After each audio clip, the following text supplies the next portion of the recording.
Assalamualaikum warahmatullahi wabarakatuh. Hai Sobat Kreatif, salam share untuk kita semuanya. Apa kabar?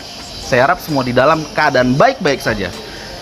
Ketemu lagi dengan saya Dennis Victoriandi di channel yang ditunggu-tunggu oleh semua makhluk sosial di muka bumi. Udah lama ya kita nggak berbicara mengenai materi-materi sosiologi. Nah, oleh karena itu, pada kesempatan kali ini kita akan membahas materi sosiologi yang membahas mengenai teori pertukaran sosial. Langsung saja kita mulai. Teori pertukaran sosial ini merupakan teori yang banyak dikemukakan oleh banyak tokoh-tokoh sosiolog terkenal. Dari tokoh nasional sampai tokoh internasional. Dari George C. Homans, Harold Kelly, John Thibaut, Peter Remblau, Levi Strauss, Marcel, dan banyak lagi. Namun, pada kesempatan kali ini, kita hanya akan fokus membahas teori pertukaran sosial menurut George C. Homans. Teori pertukaran menurut George C. Homans ini adalah salah satu dari sekian teori pertukaran yang sangat terkenal loh teman-teman. Kebanyakan universitas di Indonesia bahkan di dunia yang menggunakan teori pertukaran sosial yang dikemukakan oleh George C. Homans. Mengapa? Mari kita bahas tuntas sama-sama. George C. Homans merupakan sosiolog terkenal yang berasal dari Inggris. Dulu Homans mengembangkan ilmu di Universitas Harvard dan mengabdikan dirinya menjadi seorang edukator di universitas tersebut hingga akhir hayatnya. Homans juga memiliki banyak karya terkenal. Teori pertukaran sosial ini lahir karena Homans pada saat itu menentang keras terhadap teori fakta sosial yang dikemukakan oleh Emil Durkheim. Mengapa sih? Menurut Durkheim, objek studi sosiolog ialah hubungan antara manusia dan manusia lainnya. Namun tidak bagi Homans. Menurut Homans, objek studi sosiologi itu ialah mengenai hubungan antara penyebab dan akibat dari hubungan tersebut. Lahirlah teori pertukaran sosial menurut George C. Homans. Mengenai pokok teori pertukaran ialah manusia dalam melakukan transaksi sosialnya dengan orang lain akan melihat keuntungan, memperhitungkan keuntungan dan kerugian, melihat peluang di dalamnya dan memiliki unsur persaingan antara satu dan lainnya. Secara umum, pertukaran sosial mencakup hampir semua koneksi sosial.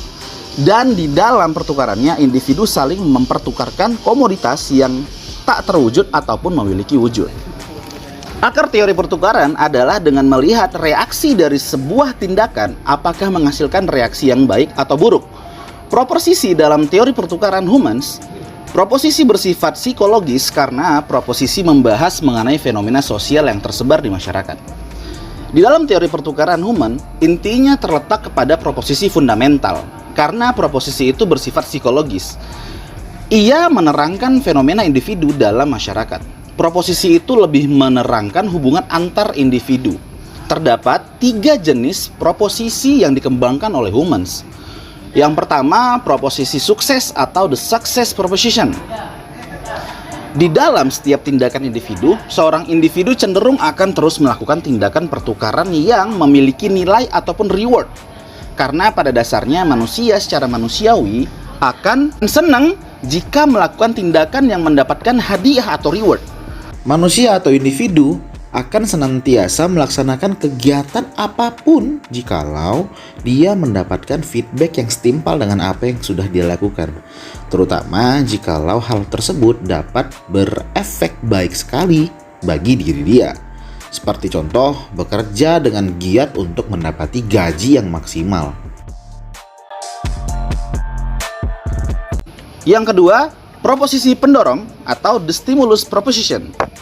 Pada proposisi ini, manusia secara psikologis pasti akan senang melakukan tindakan yang pada masa lalunya atau sebelumnya tindakan tersebut mendapat reward atau hadiah. Hal tersebut tentu akan mendorong atau memacu individu untuk melakukan tindakan tersebut. Itu adalah hal yang secara manusiawi akan dilakukan oleh manusia ya teman-teman. Karena manusia pada hakikatnya tidak merugi. Seperti pada saat ini, banyak sekali manusia atau individu yang membuka bisnis coffee shop. Mengapa? Karena mereka melihat bahwasannya sebelumnya memang banyak sekali orang yang meraup untung yang sangat banyak dari coffee shop. Oleh karena itu, manusia atau individu pasti akan membuka bisnis tersebut karena sudah terbukti loh teman-teman, itu menghasilkan uang yang sangat banyak. Lanjut, yang ketiga, proposisi nilai atau the value proposition. Pada hakikatnya, semakin tinggi nilai suatu tindakan, maka seorang individu akan semakin senang dalam melakukan tindakan tersebut. Seperti halnya, pada saat ini, bisnis laundry juga menjadi sebuah jawaban bagi pembisnis-pembisnis menengah ke bawah untuk meraup untung yang sangat banyak sekali. Dengan modal yang sangat sedikit, akan meraup hasil yang sangat banyak sekali. Oleh karena itu, laundry menjadi salah satu jawaban bagi para pelaku usaha kelas menengah ke bawah untuk meraup untung yang sangat tinggi dengan modal yang sangat sedikit. Menurut Humans, dalam teori pertukarannya ada keadilan dalam pertukaran. Pada hakikatnya, individu akan melakukan pola pertukaran secara intens jikalau dalam pertukaran tersebut terdapat keseimbangan dalam bertukar antara reward yang diharapkan dan tindakan yang sudah dilakukan. Karena seseorang individu tidak akan mau merugi, seperti yang sudah saya jelaskan di awal-awal tadi. Jikalau tidak sesuai dengan harapan, maka individu tersebut tidak akan mau melakukan pola pertukaran terhadap individu lainnya. Baiklah sobat kreatif, sekian materi mengenai pertukaran sosial yang dapat saya sampaikan buat sahabat kreatif dimanapun Anda berada. Teruslah melakukan pertukaran sosial yang seimbang, tanpa harus merugikan kedua belah atau salah satu pihak ya teman-teman. Sekian dari saya, terima kasih, sampai jumpa. Bye.